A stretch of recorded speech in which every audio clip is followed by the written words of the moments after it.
registros sobre a Atlântida foram narrados por Platão, filósofo grego, que viveu no século IV a.C.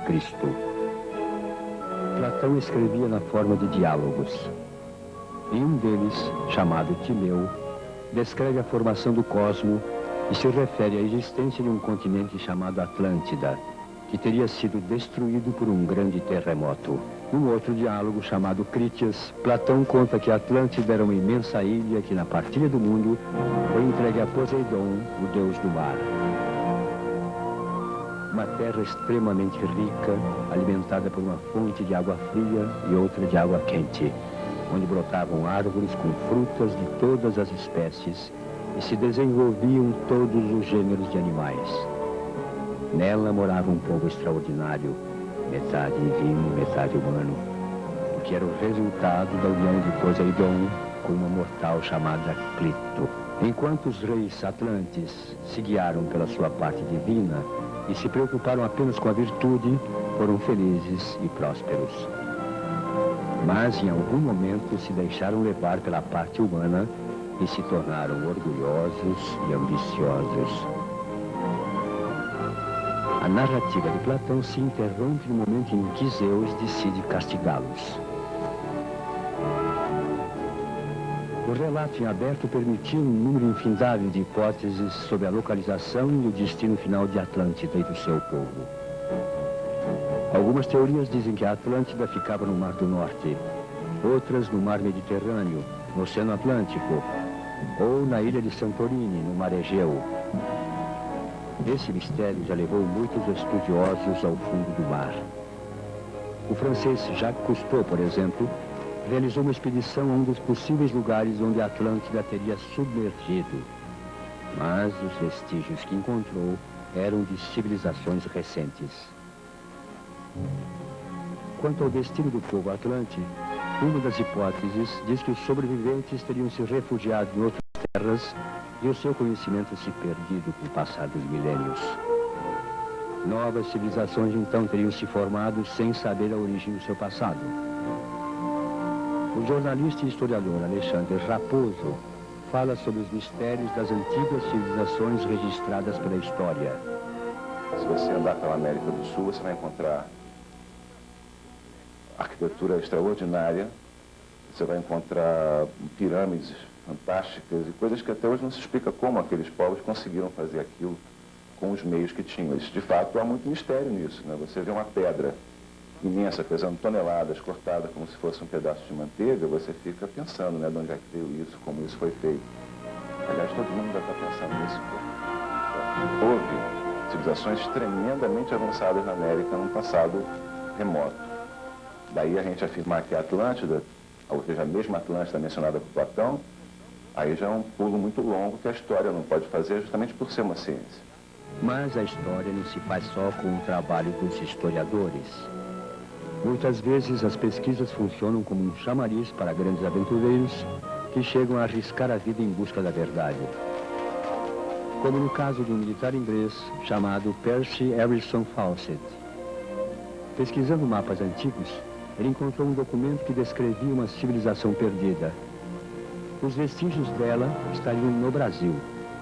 E foi em busca desse mistério que o coronel Fawcett, seu filho Jack e mais um amigo partiram para uma arriscada expedição nas selvas da Amazônia em 1925. A expedição teve um fim trágico.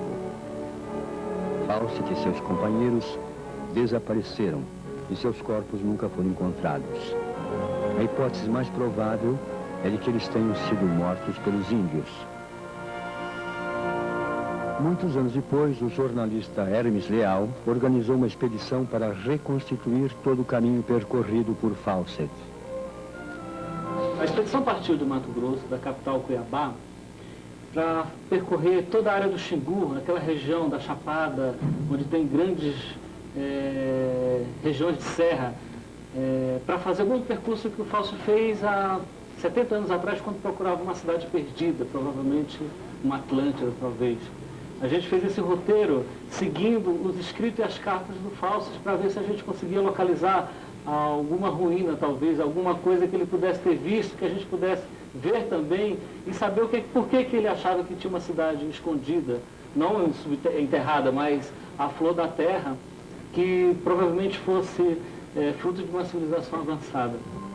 A expedição encontrou barreiras pelo caminho. Seus integrantes foram saqueados pelos índios Galápagos, os mesmos que teriam matado Fawcett numa emboscada. O indigenista Orlando Vilas Boas levanta uma hipótese interessante. O coronel inglês teria sido morto por causa de seu mau humor. Ele era um sujeito neurastênico, um velho nativo, e ele tinha uma faca bonitinha, que nem essa assim, e ele largava dessa faca, ela pôs a faca assim, o menino pegou a faca, ele pensou que o menino fosse roubar a faca, bateu na mão do menino, e a criança para mim já tocava. Aí tinha uma vez que ele tirou uma espingarda e matou um pato, o menino foi lá, pegou o pato, ele pensou que o menino fosse roubar o pato, bateu no menino. Então os dois pais falaram, não, eu vou matar ele. Então puseram o Fausto e o menino para atravessar a lagoa. A lagoa vai daqui do outro lado da rua. Quando ele subiu a barranca, atrás de uma árvore tinha os dois índios que estavam esperando ele. Aliás, 3 índios. Esses 3 índios, quando o Fausto subiu a barranca, que caminhou e me mataram. Apesar da firmeza do depoimento de Orlando Vilas Boas, o paradeiro do coronel inglês acabou se tornando um mito. E eu procurei mostrar o lado de arqueologia, de grandes aventuras que inspirou o personagem como Indiana Jones, e depois eu fui buscar na Serra do Roncador as pessoas que acreditam que ele não morreu, virou um espírito e vive numa grande caverna, comanda uma grande civilização, que é um relato até interessante, né? A sensitiva Deus Esteves, que mora em Barra do Garças, próxima à Serra do Roncador, no Mato Grosso, é uma destas pessoas. Pode procurar, pode quem quiser procurar os ossos dele, que jamais vão encontrar os ossos dele.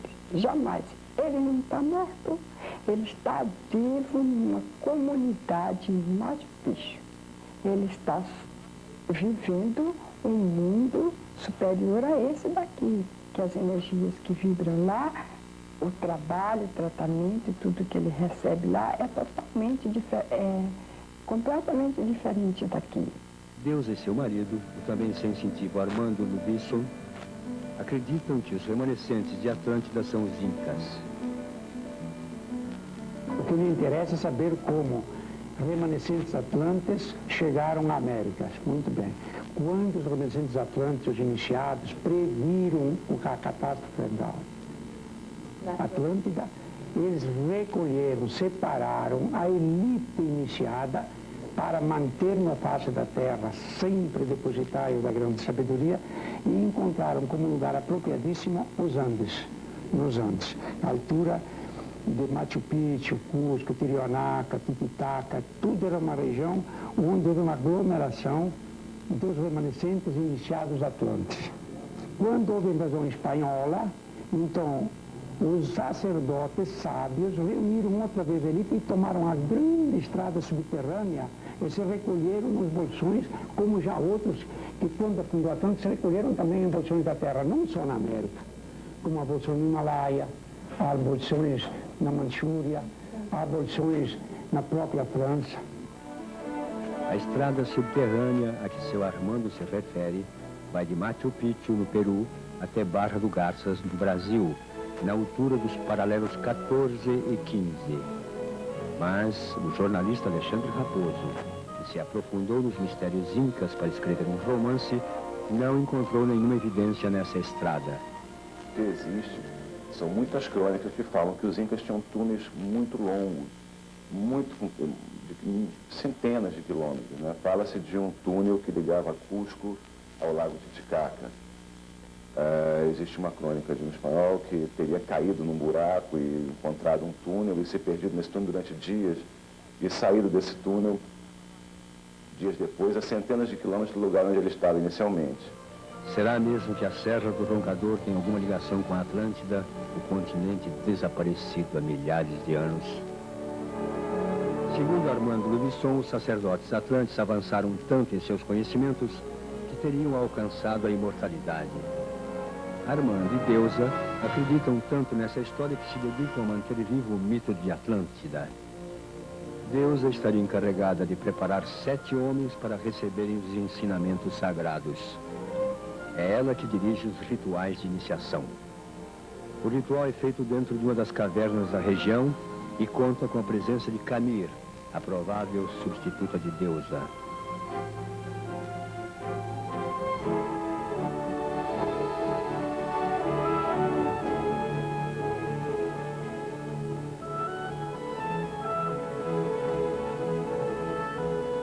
A pequena Camir explica o que é preciso para se tornar um iniciado. Ele precisa ter força para compreender sem querer fugir, porque tem pessoas que entram no grupo, querem fazer parte, mas depois elas sentem muito pesado os ensinamentos e saem. Todas essas histórias nos levam à mesma pergunta. Será que a humanidade já teve acesso a um conhecimento mais profundo e mais completo do que o que nós temos agora? Se teve, será que ainda é possível reencontrar esse conhecimento em algum lugar? Tudo indica que a busca da sabedoria vai continuar sendo a maior aventura que os seres humanos podem viver. Adolf Holmes tem sido